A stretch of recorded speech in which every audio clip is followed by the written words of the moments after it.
বছর পর জেলা বিএনপির সাধারণ সম্পাদক এই গোলাপগঞ্জ বিয়ানীবাজার প্রতিনিধি হিসাবে আজ এই মঞ্চে দাঁড়িয়ে আমি আমার আবেগকে ধরে রাখতে পারছি না।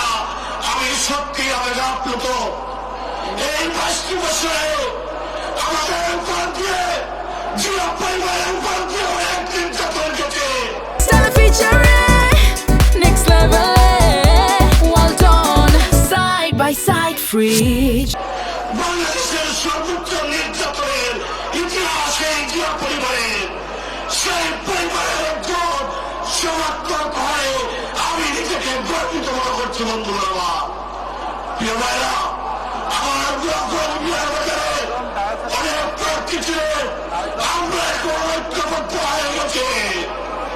ঐক্যবদ্ধ হয়ে আগামী 12 ফেব্রুয়ারি এই সিলেটের জনগণকে সাথে নিয়ে এই গোলাপগঞ্জ বিয়ানীবাজারকে আমরা আমাদের নেতাকে উপহার দিব। বন্ধুগণ, আমাদের প্রিয় নেতাকে এই সিলেটের অনেক দাবি আছে, সাথে সাথে আমাদের গোলাপগঞ্জ বিয়ানীবাজারের অনেক দাবি দেওয়া আছে। প্রিয় নেতৃত্ব, আপনাদের মনে রাখা উচিত, গোলাপগঞ্জ বিয়ানীবাজারের গ্যাস দিয়ে সমগ্র বাংলাদেশ চলে, কিন্তু আমরা গ্যাস বঞ্চিত। আমরা আমাদের দাবি আমাদের নেত্রী বলেছে গোলাপগঞ্জ বিয়ানীবাজারের চাহিদা পূরণের পর বাদ বাকি গ্যাস এগুলো জায়গায় যাবে। আমরা আমাদের সেই নেত্রীর সেই প্রতিশ্রুতিটি আমরা পূরণ করতে চাই আমার প্রিয় নেতার কাছ থেকে।